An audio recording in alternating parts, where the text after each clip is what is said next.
நண்பர்கள் அனைவருக்கும் என்னுடைய பணிவான வணக்கத்தை தெரிவித்துக் கொள்கிறேன். நான் ஜோதிடர் ராஜாஜி பேசுகிறேன். நாம் இந்த பதிவில் பார்க்கவிருப்பது இந்த வார ராசி பலன்கள். கடகம் ராசி அன்பர்களுக்கு இந்த வாரம் முழுவதும் என்ன மாதிரி பலன்கள் கிடைக்கப் போகிறது என்பதை இந்த பதிவில் நம்ம பார்க்கலாம். வீடியோவை ஸ்கிப் பண்ணாமல் முழுவதுமாக பாருங்கள். அப்போ தான் நான் சொல்கிற முழு பலனும் உங்களுக்கு தெரிய வரும். ஜோதிடம், ஆன்மீகம், ராசி பலன் பற்றி நீங்கள் முழுசாக தெரிஞ்சுக்கணும் அப்படின்னு நினச்சிங்கன்னா நம்ம சேனலை சப்ஸ்கிரைப் பண்ணி வச்சுக்கோங்க. அப்போ தான் நான் போடுற பதிவுகள்லாம் உங்களுக்கு வந்து சேரும். கடகராசி அன்பர்களுக்கு சூரிய பகவான் உங்கள் ராசிக்கு 10ஆம் இடத்தில் அமர்ந்திருக்கிறார். குடும்ப பொறுப்புகளை உணர்ந்து செயல்படுவீர்கள். பிள்ளைகளுக்கு தேவையான வசதிகளை செய்து கொடுப்பீர்கள். மனைவியின் மனம் கோணாமல் நடந்து கொள்வீர்கள். பக்குவமாக செயல்பட்டு வியாபாரத்தை விரிவுபடுத்துவீர்கள். சந்திரனின் இடப்பெயர்ச்சிகள் உங்களுக்கு நன்றாகவே இருக்கிறது. புதிய முதலீடுகள் செய்வீர்கள்.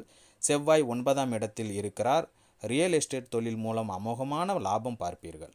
மணல் வியாபாரம் சிறப்பாக கை கொடுக்கும். புதன் 9ஆம் வீட்டில் அமர்ந்திருப்பதால் குடும்பத்தில் சுப காரியங்கள் திடீரென்று நடக்கும். அதற்கான செலவுகளை ஈடுகட்ட தடுமாற்றம் அடைவீர்கள். பெரியோர்கள் சந்திப்பு நடந்து தெய்வ வழிபாடுகள் செய்து வேண்டுதலை நிறைவேற்றி கொள்வீர்கள்.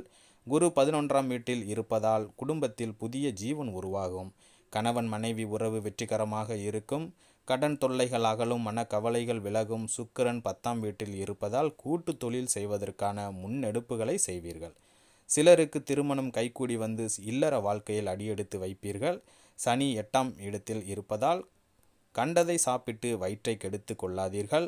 அடுத்தவர் பொருளுக்கு ஆசைப்பட்டு பணத்தை இழக்காதீர்கள். ராகு 9ஆம் இடத்தில் இருக்கிறார். அதனால் தந்தையிடமிருந்து தொழிலுக்கு தேவையான பணம் உங்களுக்கு கிடைக்கும். கேது 3ஆம் இடத்தில் இருப்பதால் சகோதர சகோதரிகளுக்கு பண உதவி செய்வீர்கள். 5, 6ஆம் தேதிகளில் உங்களுக்கு சந்திராஷ்டமம் இருப்பதால் எச்சரிக்கையோடு செயல்படுவது மிகவும் நல்லது. அன்பர்களே, இத்துடன் இந்த பதிவு நிறைவடைகிறது. இந்த பதிவில் ஏதாவது குற்றங்கள் குறைகள் இருந்தால் என்னை மன்னித்தருள வேண்டுகிறேன். இந்த பதிவு உங்களுக்கு பிடித்திருந்தால் நம்ம சேனலை லைக் பண்ணுங்கள், ஷேர் பண்ணுங்கள், குறிப்பாக கமெண்ட் பண்ணுங்கள், சப்ஸ்கிரைப் பண்ணுங்கள், சப்போர்ட் பண்ணுங்கள். மீண்டும் அடுத்த பதிவில் உங்களை நான் சந்திக்கிறேன். அதுவரை விடைபெறுகிறேன். நன்றி, வணக்கம்.